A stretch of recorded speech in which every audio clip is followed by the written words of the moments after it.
my learnings as equity research analyst. In this video, I am going to share with you my experiences as research analyst. Experience that I got from 2006 to 2009 while working in the corporate world. Here, I am not going to share with you my experience as an entrepreneur that I had after working in the corporate, which I will share separately. Let us look into my journey, my broader journey in the equity research world. I began my career as research analyst in February 2006 with First Global Securities. I tracked Indian IT sector. FG has been the beginning point of a lot of research analysts. Devina Mehra and Shankar Sharma head the organization. I got majority of my lessons in finance, in writing, in FG.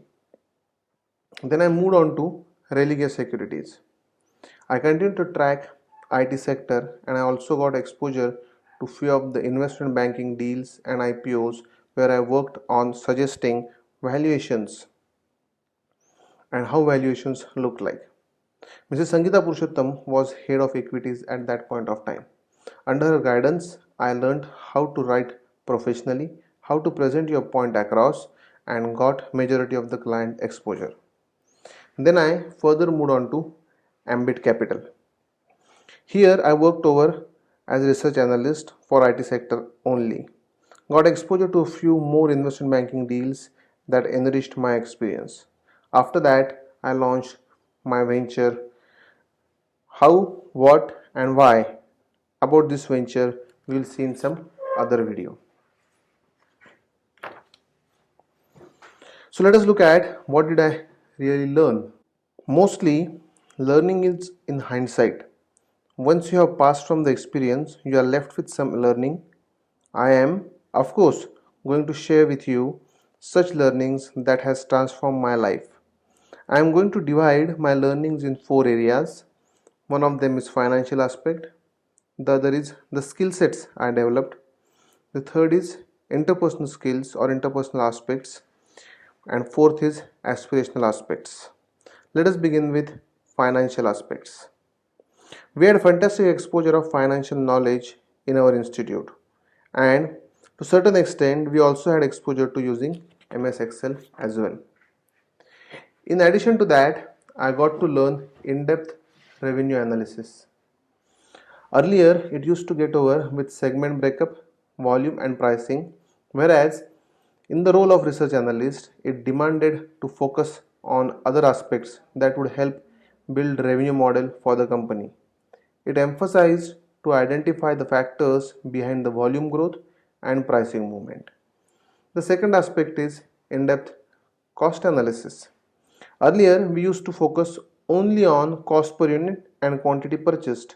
However, the research work demanded to look at factors that will affect demand and supply of raw material, trend analysis, and estimation of future trend. It also included looking at the schedules of the cost items and identifying the reasons behind the unusual movement in the numbers. It further included the analysis of items like indirect expenses, depreciation, other income, other expenses, extraordinary expenses, etc.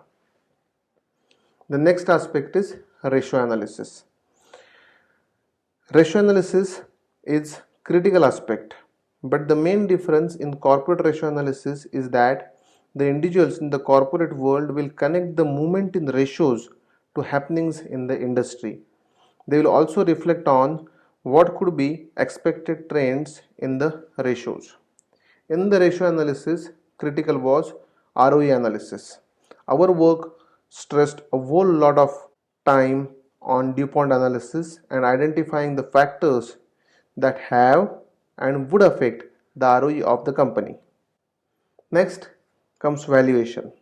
The valuations that we perform at the brokerage houses involved 5 years of explicit forecast. The FCF valuations we developed had a lot of variations compared to what we learn in the textbook. Then, as a part of valuations also come relative valuations. The relative valuations go much beyond the obvious computations. These valuation techniques will connect the multiples, the relative multiples with the company's fundamentals. We would then use those fundamental multiples to compare with the actuals to determine undervalued and overvalued securities. Apart from that, I got exposure to a lot of other financial techniques that made a lot of difference to me as a finance professional. Let us go ahead and look at the skill set I developed. The foremost skill set I would like to share is I learned how to analyze. There has always been a lot of aura and is still there among the youngsters on how to perform financial analysis. I already had some of it, but really got honed up with this skill set in the role of research analyst. And not just analyze, but analyze in depth. Thanks to my bosses at First Global and Religare Securities that they demanded a lot of justification from me about everything I wanted to quote in my reports. Best analysis is always backed by sufficient data points. The next skill set is data collection. Equity analysis demands a lot of surfing to data points and collecting organizing data points that you would want to build argument on. That is very critical skill set which is frequently used in equity analysis, which I built as a part of my experience. Next is my efficiency and effectiveness with Excel. I had some exposure to Excel already. After I began my corporate experience, however, my Excel became my friend. It is the first tool even today I open to capture anything that comes to my mind. I utilized 10 times more tools after I got into the role of research analyst compared to my usage in B school. Next is financial modeling skills. One of the major tasks of analyst is to create financial models of the companies he or she is tracking. Further, one needs to build revenue models, cost models, depreciation models, equity capital schedules, working capital schedules, capital expenditure models, etc. These models are further utilized for forecasting, which is next critical skill set that I have developed. So let us talk about forecasting or estimating financials. Stock market movement is predominantly on the expectations of how various parameters would turn out in the future. If the expected future scenario is better, the stock markets would outperform or would rise up, and vice versa. Estimation skills require you to foresee how this company's performance will show up. It is a very difficult task and would test your mettle. Next critical skill set I developed is writing skill. I believe that mostly watching and listening happens casually. Speaking involves some thinking, but writing is one such skill set that takes into account all of the above, and in addition to them, there is sufficient amount of application of mind that is required while you are writing. Moreover, it is written, so it becomes further imperative to avoid errors. While grammatical errors are easy to get rid of, difficult ones to correct are the logical errors. I learned to write things in a manner that would attract individuals that are professional and would ultimately matter to the readers. And guess what? When you write, every word means something, and you need to ensure that it conveys exactly what you wanted it to convey. And that is one most critical skill sets that I developed as a part of my equity research analysis career. Next set of skill sets are interpersonal skills.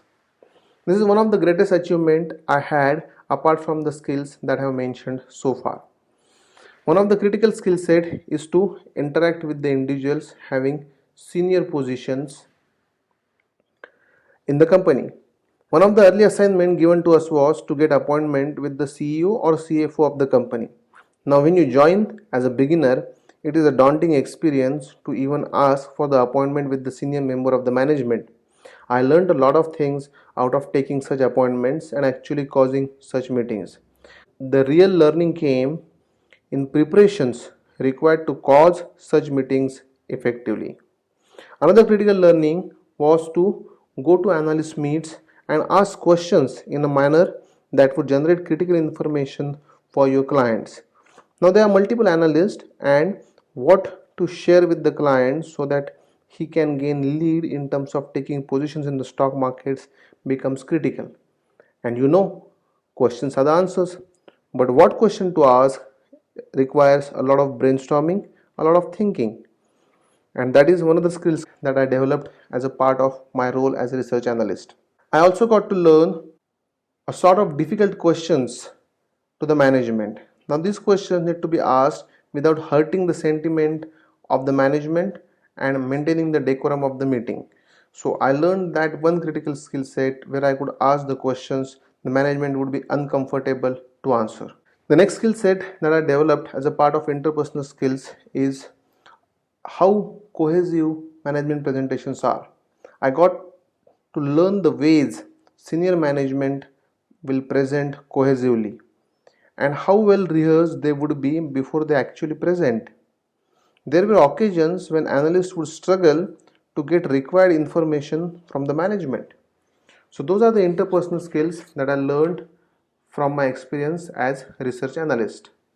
Now next set of skill sets are aspirational aspects. This is another aspect that I learned from my bosses. I learned the importance of details and ensuring that things are in place to the last point. I built zest for perfection and differentiation. The next skill set that I got was passion for new businesses and valuing them. I got to interact with people like Rakesh Junjunwala and many other people who would invest into stock markets and who would be interested into stock markets and who have got a huge amount of experience in dealing in stock markets. That inculcated into me a habit of studying a business and analyzing it from investment perspective. As a result of that, one of the things that we do today as a part of our concept offerings is to value the businesses and take them to investors for funding. As a part of my experience, I got to interact with very senior members of various IT companies that included Mr. Nandan Nilekani, Mr. Azim Premji, to name a few. One of the reasons I started on the path of entrepreneurship is because I got inspired by these individuals and their creations. So I built on the ability to create, and one of my creations is Consai Consultancy Private Limited. Next is my ability to stand in the face of uncertainty. So I built a courage to stand in the face of uncertainty. There were lots of moments when future would look uncertain and your clients would ask you to give the recommendations. These and so many other testing moments built the habit of doing sufficient study to present the rational thought process. I learned to have conviction in what I believe and stand by it till I am proved right or otherwise. While it is difficult to practice it in the initial phase of the career, as you spend time in the industry, you would build that conviction level over a period of time. So this is about the skill sets that I have developed. These are the learnings that come to my mind in the first go. There are a whole lot of other things to share. We'll share them as we go ahead. Thank you.